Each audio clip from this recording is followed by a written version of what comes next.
Lecture number 2 of thermodynamics. Question क्या है? Heat is given to a gas by the heater due to which piston is slowly displaced by amount x। यहाँ पर एक system, एक arrangement दिया है। ये एक सिलेंडर है, ये एक पिस्टन है। ये पिस्टन जो है मूव कर सकता है, अंदर गैस है, यहाँ पर एक स्प्रिंग कनेक्टेड है। अब ये बोल रहा है इनिशियली देखो एनएलपी पर है, नेचुरल लेंथ पोजीशन पर है स्प्रिंग, मतलब कि इसका कोई एलोंगेशन या कंप्रेशन नहीं है। ये हमारा हीटर है, यहां से हम इसमें हीट सप्लाई कर रहे हैं। होगा क्या? जैसे हीट सप्लाई करेंगे तो गैस एक्सपैंड करेगी, एक्सपैंड करेगी तो पिस्टन आगे मूव करेगा। तो हमसे पूछा जा रहा है कि ये जो अंदर गैस है उसका वर्क कितना होगा। Find work done by gas in the process. अब देखो यहाँ पर इसको कई तरीके से क्वेश्चन को कर सकते हैं। सबसे पहला वर्क डन बाय गैस जो होता है वो पीडीवी होता है, pressure of gas into D V, है ना। अब यहाँ पर गैस का जो प्रेशर होगा वो क्या लिखेंगे, ठीक है, इसको देखते हैं। तो एट एनी टाइम लिखते हैं, at any time let the displacement of piston is x।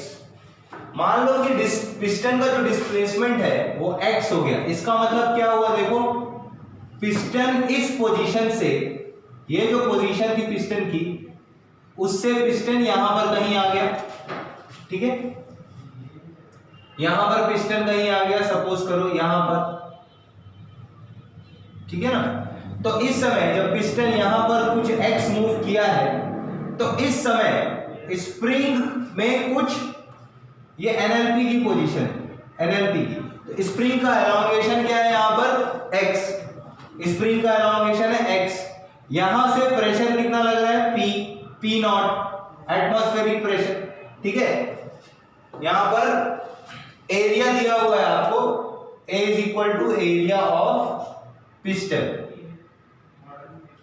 Piston का एरिया दिया हुआ, ठीक है। अब x डिस्प्लेस कर रही है स्प्रिंग, तो प्रेशर ऑफ गैस, है ना। हम यहां पर मान रहे हैं कि पिस्टन जो है वो स्लोली डिस्प्लेस कर रहा है, मतलब कि ये इक्विलिब्रियम पोजीशन है। हर पोजीशन जो, क्योंकि स्लोली डिस्प्लेस कर रहा है, हर पोजीशन एक इक्विलिब्रियम पोजीशन। तो यहां पर प्रेशर ऑफ गैस क्या हो जाएगा किसी भी समय पर? वो हो जाएगा P नॉट, है ना।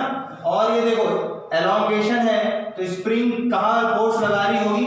अगर हम पिस्टन की बात करेंगे तो स्प्रिंग का फोर्स इधर होगा kx और इधर से P नॉट इंटू a होगा, ठीक है।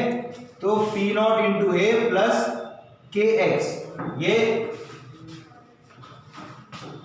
और इधर से जो प्रेशर लग रहा है गैस का वो Pg है, तो इधर से जो Pg इंटू a फोर्स लग रहा है, इस तरफ से Pg इंटू a फोर्स लग रहा है, इधर इस डायरेक्शन में फोर्स लग रहा है P not a plus kx, दोनों बराबर कर देते हैं। तो गैस का प्रेशर किसी भी समय P not plus kx by a आ गया, है ना। ये आ गया गैस का प्रेशर। अब देखो इफ, इसके बाद if piston displaces by x dx, if piston displaces by dx, तो हम क्या लिखेंगे? the volume then change in volume dv हो जाएगा a dx के बराबर। dv क्या हो जाएगा? a dx के बराबर, ठीक है। तो यहां पर वर्क हो जाएगा p इंटू dv, यही तो वर्क लिखना है। हमने क्या है, हमको गैस का प्रेशर निकालना था। ये प्रेशर ऑफ गैस इनटू जो वॉल्यूम डिस्प्लेस किया है, तो वॉल्यूम डिस्प्लेस है a dx, ठीक है। तो Pg इंटू dv ये हो जाएगा, Pg कितना है? P not plus kx by a into a dx dv। इसका इंटीग्रेशन कर दो। इनिशियली डिस्प्लेसमेंट इंटीग्रेट कहां से कहां करेंगे? 0 से x तक। इनिशियली 0 था, फिर x हो गया, तो वर्क जो आ जाएगा हमारे पास वो आएगा, देखो P not into a into dx का इंटीग्रेशन हो जाएगा x, ठीक है, लिमिट हो जाएगी 0 से x प्लस ए कैंसिल हो जाएगा, जब इससे मल्टीप्लाई करेंगे तो हो जाएगा k x dx का इंटीग्रेशन हो जाएगा x स्क्वायर बाय 2 0 से x। तो हमारा आंसर कितना हो जाएगा, देखो p naught ax plus half k x square. This is the work done by gas, this is the work done by gas. ठीक है, दूसरा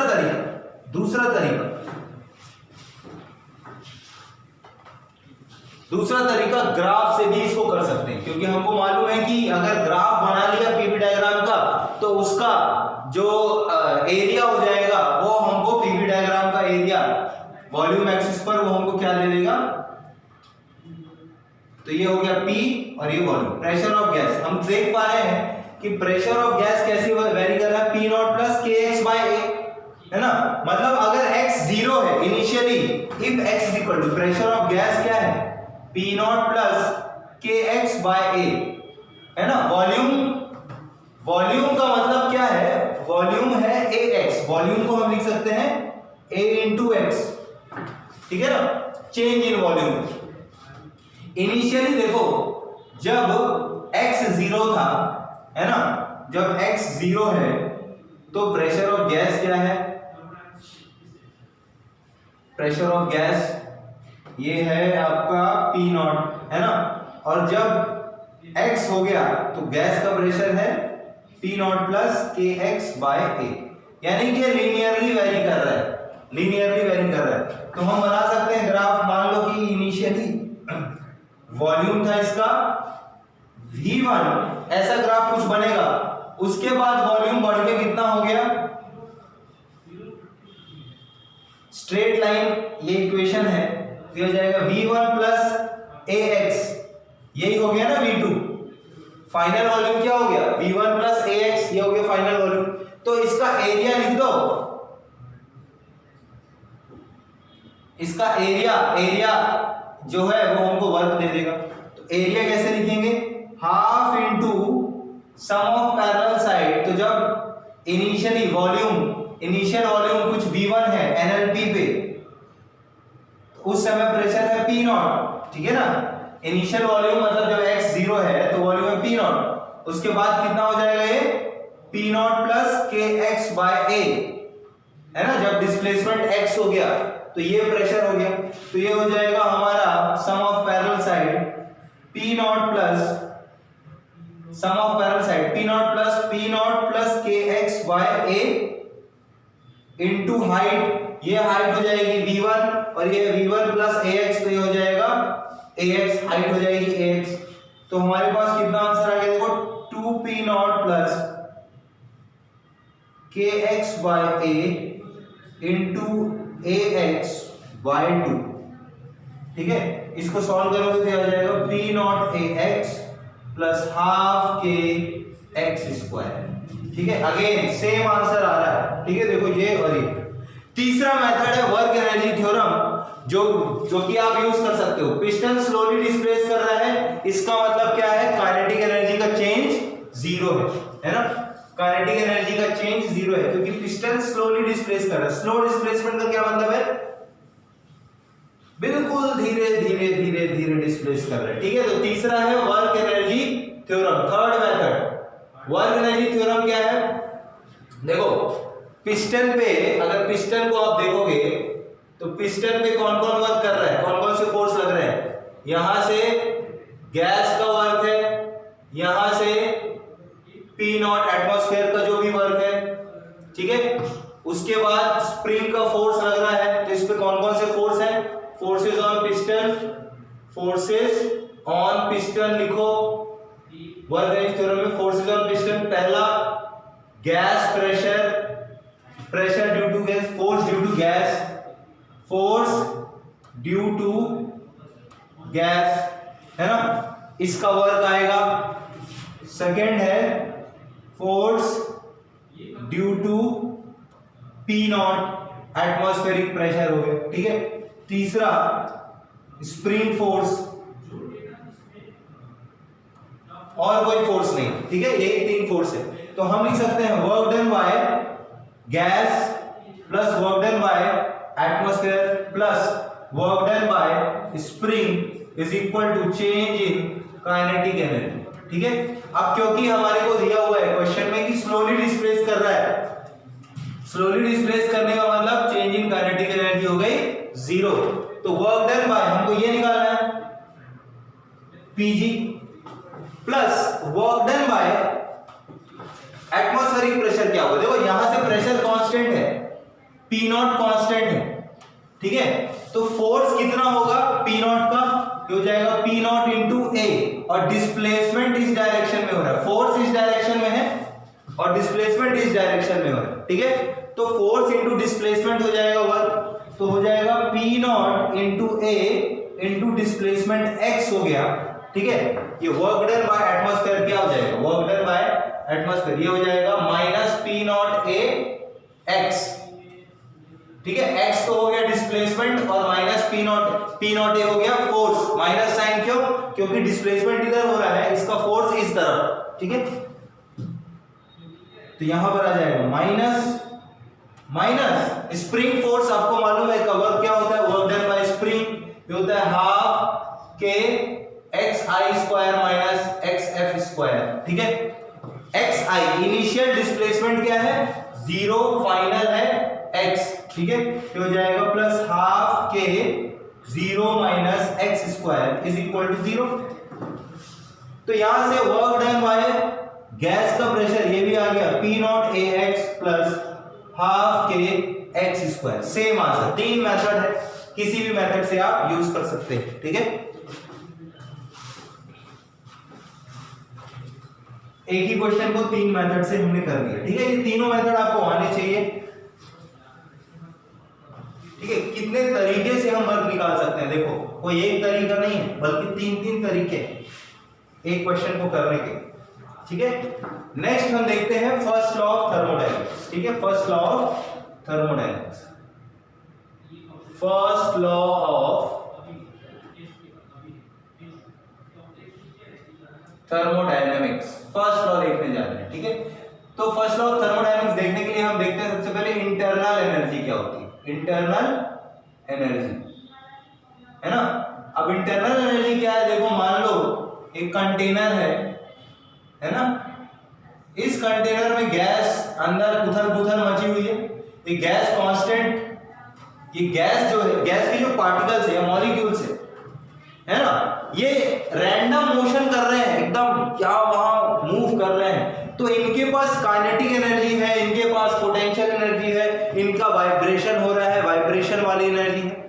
ठीक है, मॉलिक्यूलर करंट, तो ये सारी एनर्जी है। तो ये जो एनर्जी का सम होता है, जितनी भी एनर्जी है इस मॉलिक्यूल्स के अंदर, ठीक है, वो सारी की सारी एनर्जी क्या होती है, जो मॉलिक्यूल्स की एनर्जी की हम बात करें, जो मॉलिक्यूल्स की एनर्जी है, ठीक है, जो भी मॉलिक्यूल्स की काइनेटिक एनर्जी, पोटेंशियल एनर्जी है, तो molecular kinetic and potential energy, उसको हम इंटरनल एनर्जी बोलते हैं। ठीक है, so it is the sum of molecular kinetic and potential energy in the reference at which the center of mass is at rest। तो देखो ये क्या है internal energy, it is the sum of kinetic and potential energy, it is sum of molecular, ऐसा लिखना चाहिए हमको, sum of molecular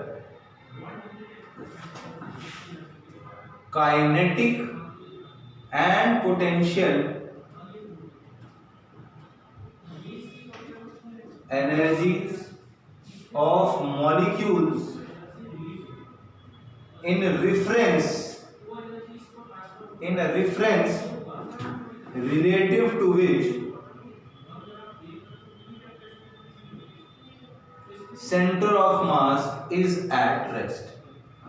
ठीक है ना, तो देखो जितने भी मॉलिक्यूल्स हैं वो काइनेटिक और पोटेंशियल एनर्जी ये मूव कर रहे हैं, रैंडम मोशन कर रहे हैं, तो इनकी कुछ काइनेटिक एनर्जी है, पोटेंशियल एनर्जी। मान लो इस वेसल के फ्रेम में बैठ के हम देख रहे हैं, ठीक है, ये वेसल हो सकता है मूव कर रही है, लेकिन इस वेसल के फ्रेम में हम बैठ के देख रहे हैं, तो इनका कुछ मोशन दिखाई दे रहा होगा, इस वेसल के फ्रेम में इसका रैंडम मोशन हो रहा है ना।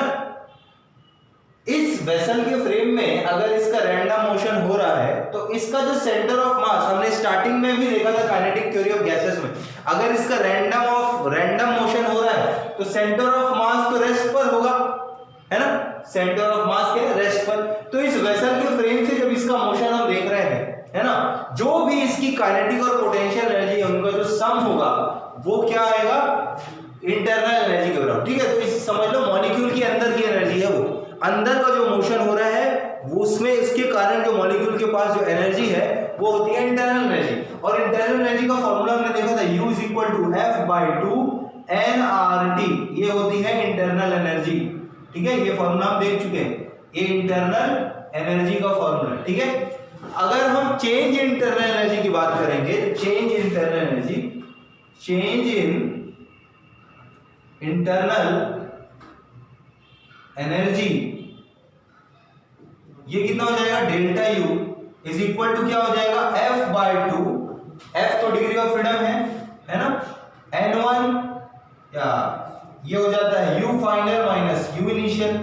चेंज इन इंटरनल एनर्जी क्या हो जाएगा, U final minus U initial, और ये कितना हो जाएगा, F/2 NF RTF minus NIRTI। ठीक है, यस। अब इसको हम क्या लिख सकते हैं, अगर नंबर ऑफ, इसको ऐसा भी लिख सकते हैं, देखो F/2 NF/RTF को आइडियल गैस इक्वेशन हमको मालूम है PV = nRT होती है, तो NF/RTF को हम ये भी लिख सकते हैं PF/VF final pressure into volume by PI/VF, ऐसा भी लिख सकते हैं। ठीक है, ऐसे भी लिख सकते हैं, है ना। अगर नंबर ऑफ मोल्स कांस्टेंट है, इफ नंबर ऑफ मोल्स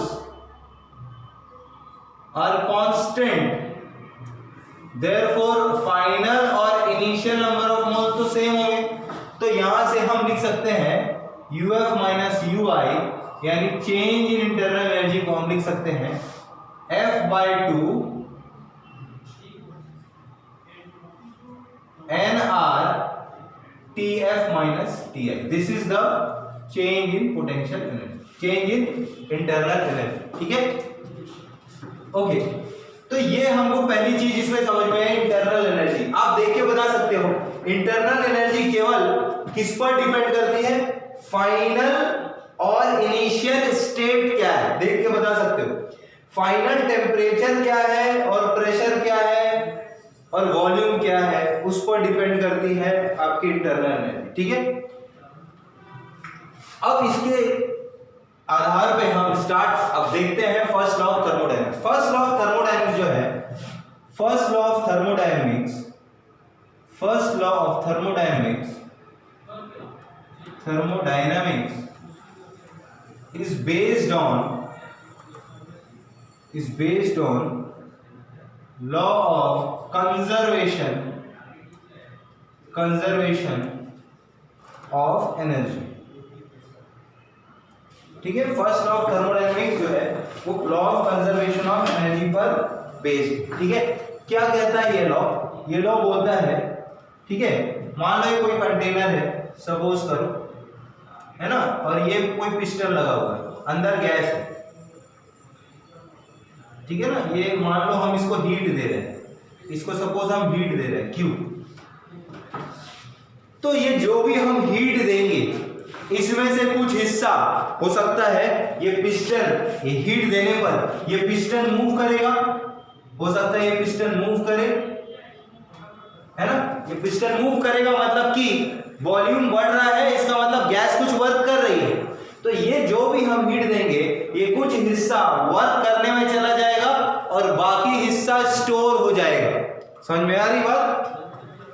तो ये क्या बोलता है फर्स्ट ऑफ थर्मोडायनेमिक्स कि जो भी हीट देंगे, हीट एनर्जी, हीट भी एनर्जी है, ठीक है, एनर्जी या तो हीट के फॉर्म में है, या तो इंटरनल एनर्जी के फॉर्म में है, या तो किसी ना किसी वर्क के फॉर्म में, यही तीन फॉर्म हो सकते हैं, या तो हीट के फॉर्म में होगी, या किसी ना किसी वर्क के फॉर्म में होगी, या वो स्टोर हो जाएगी जब बॉडी के अंदर, तो इंटरनल एनर्जी कहलाएगी। ठीक है, है, मॉलिक्यूल की जो एनर्जी बन जाएगी।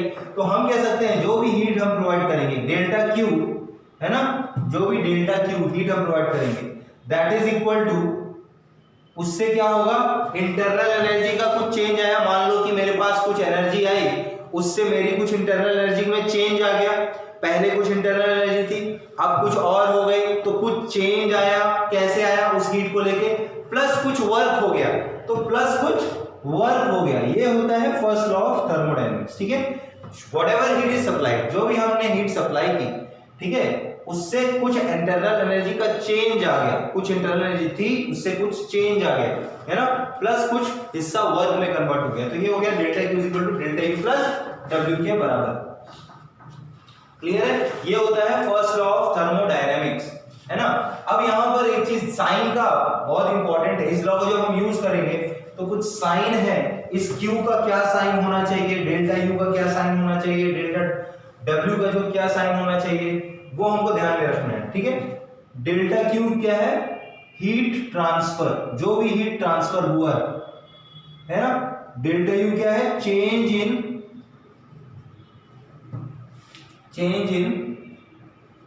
इंटरनल एनर्जी, ठीक है, और क्या है, वर्क डन, ठीक है। अब यहां पर ध्यान से देखो, इस फॉर्मूले को जब हम यूज करेंगे, फर्स्ट लॉ है, ठीक है, तो delta Q is equal to positive if heat is supplied to gas. अगर गैस को हीट सप्लाई की जा रही है तो डेल्टा क्यू क्या होगा, पॉजिटिव, और ये नेगेटिव होगा if heat is rejected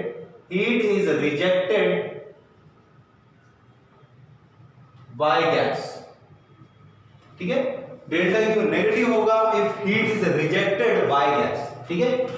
very important, ये साइन अगर गलत हुआ आंसर बिल्कुल भी नहीं आएगा, इसलिए साइन को बिल्कुल याद रखना है। Delta you positive if temperature increases, positive होगा अगर टेम्परेचर इंक्रीज हो रहा है, और डेल्टा यू नेगेटिव होगा if temperature decreases, temperature decrease हो रहा है तो डेल्टा यू जो है वो नेगेटिव होगा, ठीक है। Next, work done W is positive if work is done by the gas. Gas अगर खुद वर्क कर रही है तो ये पॉजिटिव होगा।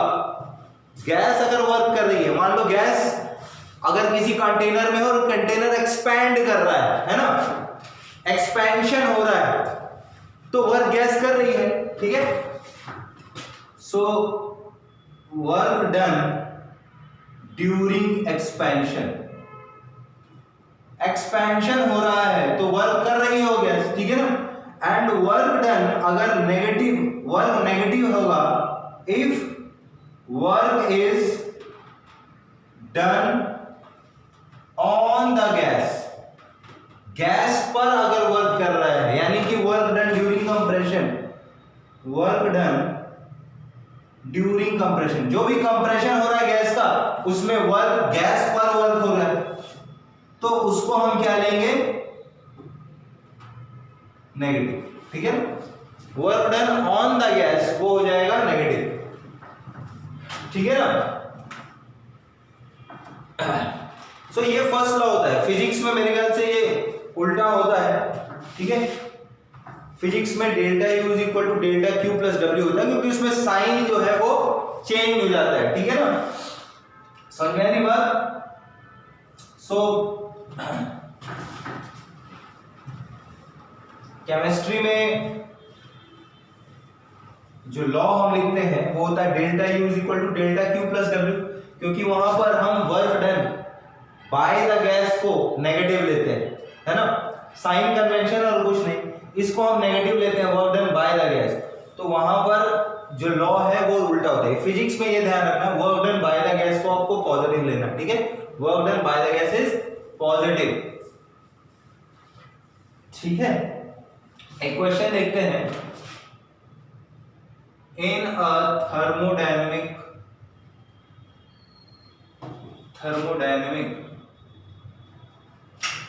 process,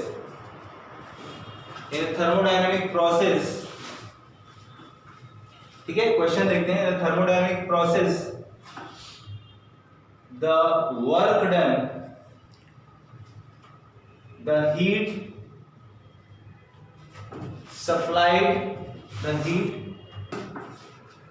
by the gas is 30 joule and 18 joule of work is done on the gas। देखो ध्यान से स्टेटमेंट पढ़ना है, ठीक है ना। क्या बोल रहा है कि एक थर्मोडायनेमिक प्रोसेस में गैस से 30 जूल ऑफ हीट रिजेक्ट हो रही है, रिलीज कर रही है, और 18 joule of work is done on the gas पर वर्क हो रहा है, ठीक है। If the internal energy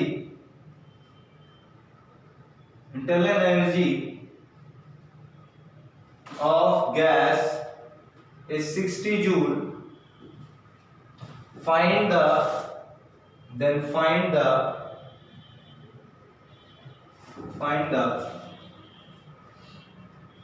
final internal energy of gas after the process। ठीक है, फाइनल इंटरनल एनर्जी निकालना है हमको गैस की प्रोसेस के बाद। तो कैसे करेंगे इस क्वेश्चन को? देखो हमसे बोल रहा है कि हीट रिलीज्ड और रिजेक्टेड कितनी है,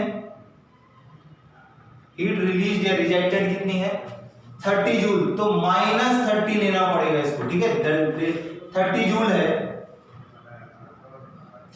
है तो इसका मतलब डेल्टा क्यू को हमको क्या लेना पड़ेगा -30 जूल के बराबर, क्योंकि ये रिजेक्ट हो रही है, ठीक है।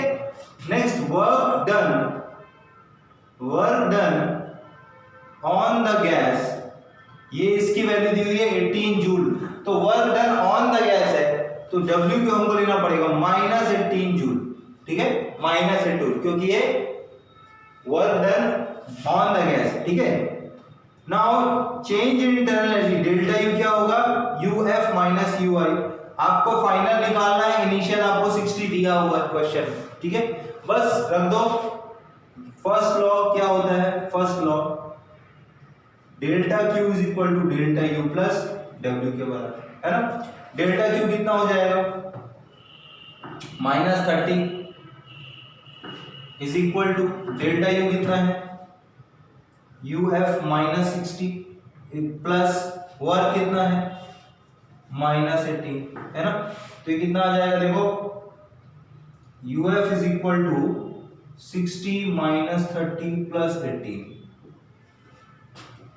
कितना आ जाएगा ये 30 + 18 48 जूल। इंटरनल एनर्जी कम हो गई, ठीक है, कुछ इंटरनल एनर्जी कम हो गई क्योंकि हीट रिजेक्ट हुई है 30 जूल, है ना।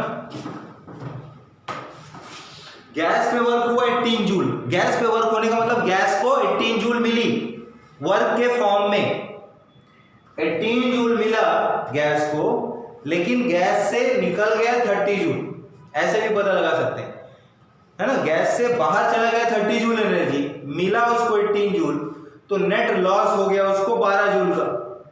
अगर नेट 12 जूल का लॉस हुआ है तो उसकी खुद की एनर्जी जो इंटरनल एनर्जी 60 थी वो घट जाएगी 48 हो जाएगी, ऐसे सोच सकते हैं, ठीक है।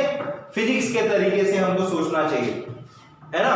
18 जूल उसको वर्क हुआ उसके ऊपर, मतलब वो वर्क उसको मिल गया गैस को, उससे 30 जूल बाहर चली गई, रिजेक्ट हो गई, तो नेट जो उसको घाटा हुआ है उस गैस को एनर्जी का वो है 12, तो 60 से -12 हो जाएगा 48, ऐसे सोच सकते हैं, ठीक है, फिजिक्स के फॉर्म में, है ना। ओके, अब देखो जो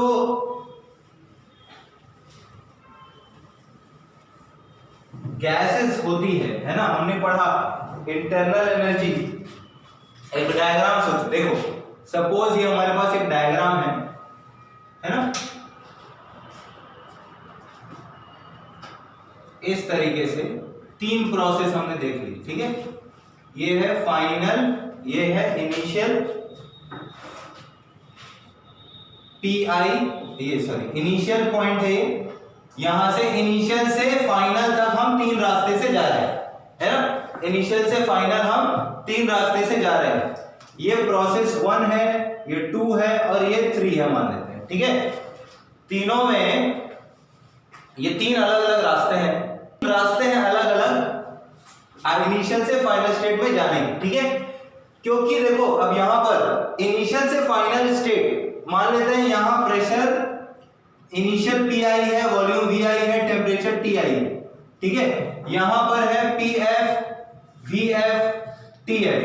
तो जो इंटरनल एनर्जी है तीनों केस में कांस्टेंट रहेगी, क्योंकि इंटरनल एनर्जी तो केवल किस पर डिपेंड करती है, इंटरनल एनर्जी हमने देखा था F/2 NR TF - TI, या लिख लो F/2 PF VF - PI VI होती है।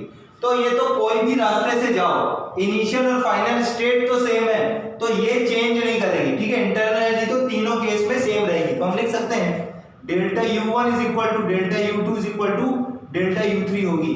यानी कि इंटरनल एनर्जी केवल स्टेट पर डिपेंड करती है, रास्ते पर नहीं डिपेंड करती कि किस पाथ से जा रहे हैं, कौन सा प्रोसेस फॉलो कर रहे हैं, पहली बात। दूसरी बात, वर्क की अगर हम बात करेंगे तो आप देख सकते हो फर्स्ट वाले में वर्क ज्यादा हो रहा है, इसका मतलब है ना, तीनों पाथ अगर देखेंगे, इन प्रोसेसेस 1, 2 एंड 3, अगर आप तीनों प्रोसेस की बात करोगे, इन प्रोसेसेस 1, 2 एंड 3, आप देखोगे एरिया अंडर 1 सबसे ज्यादा है, तो आप लिख सकते हो W1 सबसे ज्यादा होगा, फिर W2, फिर W3, है ना। क्योंकि एरिया अंडर सबसे ज्यादा किसके है, 1 के एरिया, 1 के नीचे एरिया सबसे ज्यादा, सबसे कम 3 के नीचे, तो W1 = W2 = W3। तो ये देखो पाथ पर डिपेंड कर रहा है, वर्क तीनों रास्ते में अलग अलग है, मतलब वर्क पाथ पर डिपेंड कर रहा है। सिमिलरली अगर आप फर्स्ट लॉ से देखो, डेल्टा U + W, ठीक है।